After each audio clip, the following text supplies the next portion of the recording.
Donc bonjour et bienvenue sur ma chaîne Sandra by Faith, je m'appelle Sandra et je suis de retour aujourd'hui avec la vidéo des meilleurs vœux, des souhaits de bonne année parce que on est en 2018. Donc aujourd'hui je filme la vidéo, aujourd'hui je filme cette vidéo, on est le 2 janvier, mais tu la verras soit en fin de semaine, soit la semaine prochaine, je ne sais pas encore.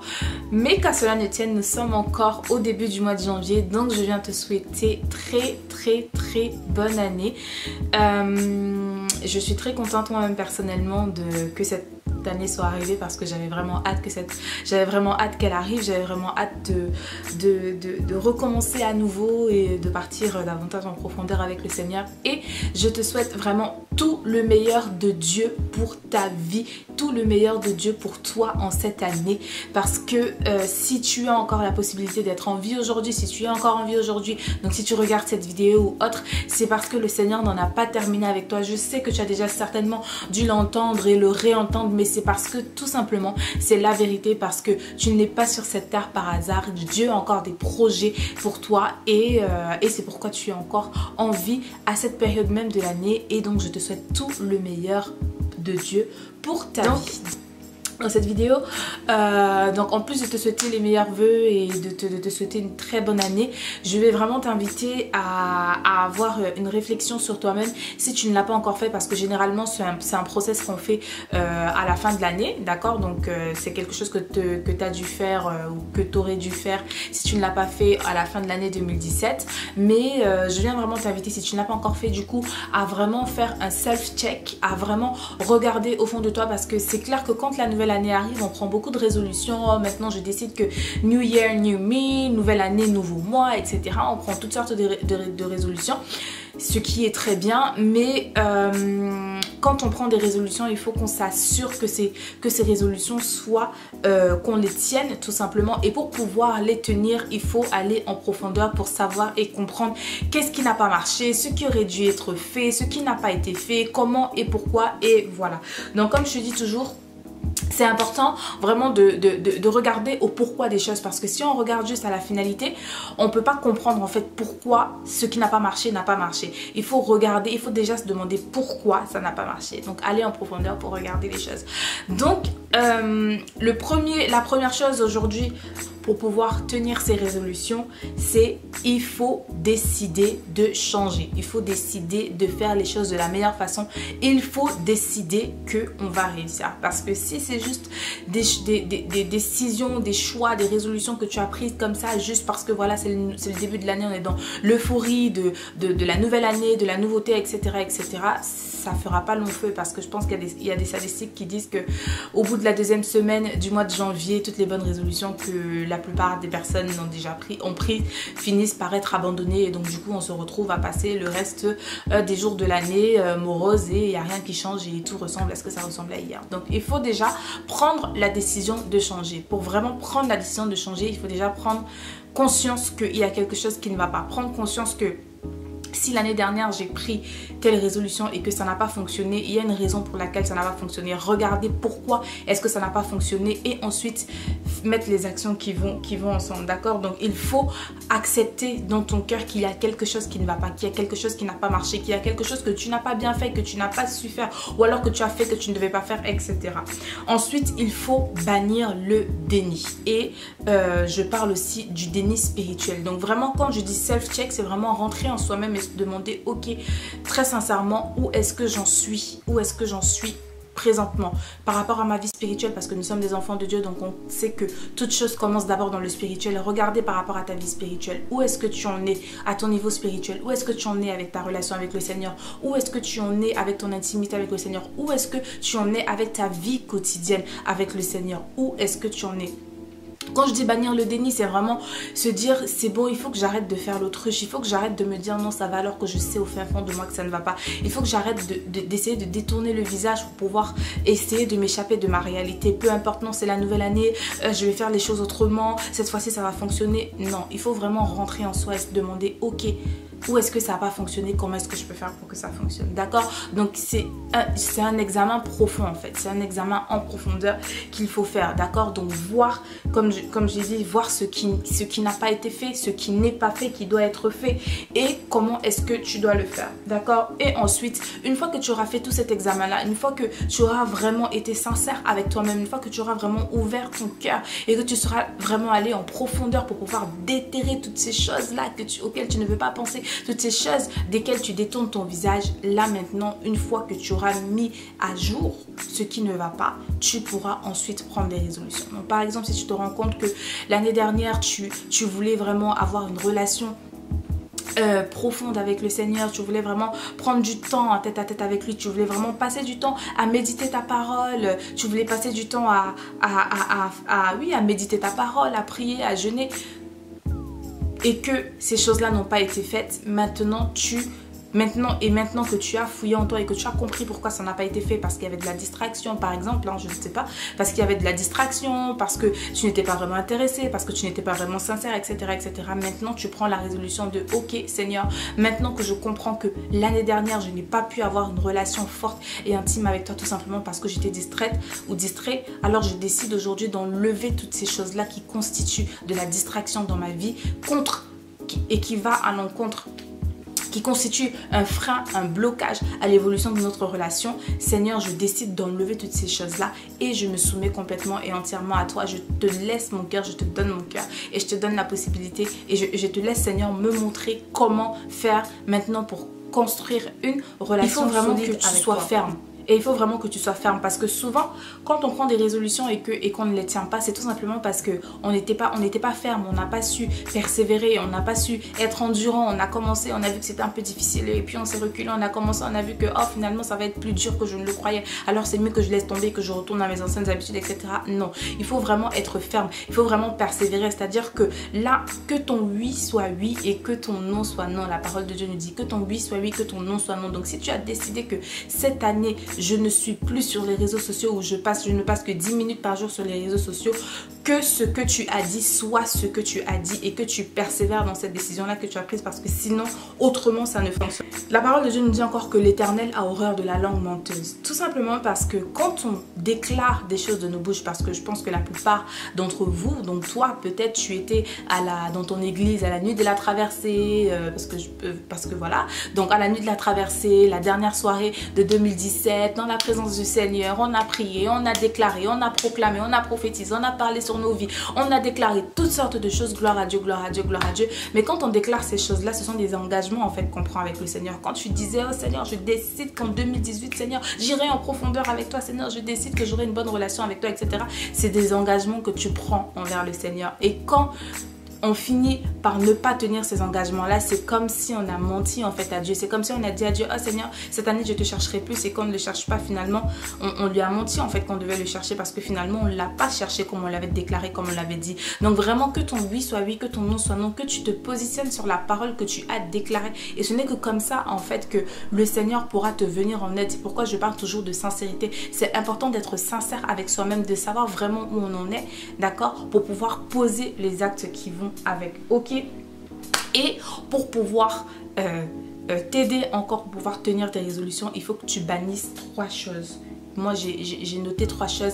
J'ai mis dans l'ordre le compromis, la procrastination et la fainéantise. Ce sont 3 choses que tu dois bannir de ta vie. Le compromis, parce que c'est toujours à base de « Oh ouais, mais non, mais ça va, Seigneur, je peux dormir assez tard. Demain matin, je me réveillerai tôt. » Ou alors, c'est pas grave si je me couche tard ce soir. Demain matin, je passerai tout simplement moins de temps dans la présence du Seigneur et je pourrai me rattraper. Il faut bannir toutes ces choses. La procrastination, toujours remettre à demain ce que tu peux faire aujourd'hui. Ce sont des attitudes feignantes, hein, tout simplement. C'est pourquoi, pour moi, les 3 mots ensemble, ce sont des attitudes feignantes. Il faut vraiment être radical, il faut vraiment se positionner et il faut vraiment être violent, parce que la parole de Dieu nous dit que depuis le temps de Jean-Baptiste, le royaume des cieux est forcé et ce sont les violents qui s'en emparent. Il faut que tu sois violent, mon frère, ma soeur, cette année. Tu dois être violent. Tu dois décider que cette année, peu importe quoi qu'il arrive, tu vas tenir ferme. Parce que si tu ne décides pas d'être persévérant, si tu ne décides pas de te battre, parce que ce qu'il faut savoir, c'est que c'est un combat, on est dans une guerre, ça ne rigole pas, c'est soit tu manges, c'est soit tu es mangé, donc c'est comme ça que ça se passe, et c'est pas avec une vision mondaine, c'est vraiment avec une vision céleste, avec une vision spirituelle, parce que si Dieu lui-même, si Jésus lui-même nous dit que ce sont les violents qui s'en emparent, ça veut dire qu'il y a un combat, il faut qu'on combatte. C'est pourquoi Ephésiens 6:11 aussi nous parle des armes spirituelles, d'accord, parce qu'on est dans une guerre, et quand on est en guerre, on doit avoir les armes nécessaires et adéquates. Et pour pouvoir avoir ces armes-là, c'est dans la présence du Seigneur qu'on doit les avoir, d'accord? Pour pouvoir être persévérant, pour pouvoir être endurant, pour pouvoir être violent et combattre comme il faut, d'accord? On doit avoir les armes qu'il faut. Donc c'est très, très, très indispensable que ces choses-là soient complètement bannies de notre vocabulaire, bannies de notre système, bannies même de nos options. Ça ne doit pas être une option. Procrastiner ne doit pas être une option. Être feignant ne doit pas être une option. Vivre dans le compromis, faire des compromis qui vont toujours nous desservir pour pouvoir nous éloigner du Seigneur, ça ne doit pas faire partie des options qu'on a dans nos vies, d'accord? Donc on doit vraiment être violent. Et le dernier point, c'est abandonne-toi totalement à Dieu, car c'est lui la force. Parce que comme tu le sais, je le dis toujours sur cette chaîne, c'est le Seigneur qui est notre force, c'est le Seigneur qui est notre appui, c'est lui qui est notre base, c'est lui qui est notre roc, c'est lui, sans lui on ne peut rien, rien du tout. Le psaume 127 du verset 1 à 2 nous dit que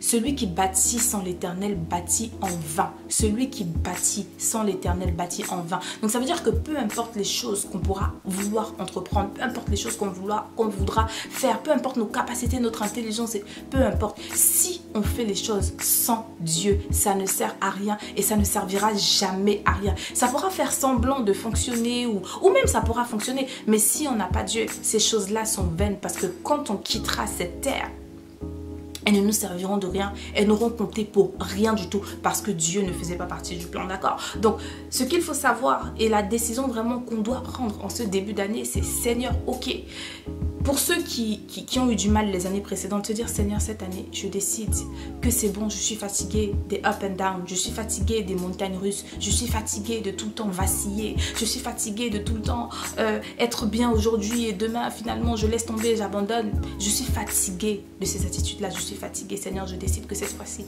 je me positionne et je me positionne une bonne fois pour toutes. Donc, ne pas compter sur tes propres forces, compter uniquement sur le Seigneur, parce que c'est lui seul qui nous donne la force d'accomplir tout ce qu'on doit. D'accord?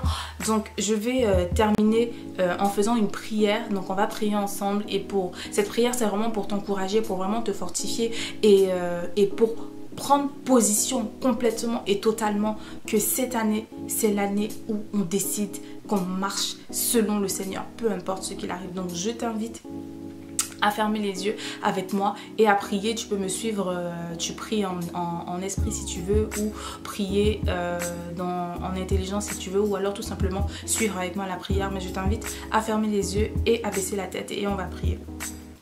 Seigneur, je te remercie parce que tu as permis que mon frère et ma soeur puissent regarder cette vidéo encore aujourd'hui. Et Seigneur, en cette nouvelle année qui commence, je déclare, Seigneur, sur nos vies que nous avons décidé que nous allons marcher selon ta volonté. Nous avons décidé, Seigneur, que quelles que soient les difficultés, mon Dieu, on ne laissera pas tomber. Quelles que soient les difficultés, on n'abandonnera pas, Seigneur, parce que ces difficultés-là ne changeront pas ta position. On décide, Seigneur, que cette année, on marche complètement et totalement dans l'obéissance. Cette année, Seigneur, on s'attend à toi. Cette année, Seigneur, tu es la base, tu es le roc, tu es notre guide en toutes choses et dans toutes choses, Seigneur. Cette année, Seigneur, on décide que cette décision qu'on a prise, Seigneur, de te donner nos vies, parce que, Seigneur, quand on dit que nous sommes nés de nouveau, on a donné sa vie à Christ, on comprend, Seigneur, que nos vies ne nous appartiennent plus, que nos vies sont à toi maintenant, que nos vies, Seigneur, t'appartiennent. C'est pourquoi c'est toi et toi seul, Seigneur, qui dois prendre quelques décisions que ce soit sur nos vies. On déclare, Seigneur Jésus, que cette année, c'est l'année où on s'abandonne complètement et totalement à toi. C'est toi qui prends toutes les décisions, c'est toi qui dirige, c'est toi qui guide, c'est toi, Seigneur, qui nous emmène partout là où tu veux nous emmener. On décide, Seigneur, que cette année encore, on s'en va en profondeur avec toi.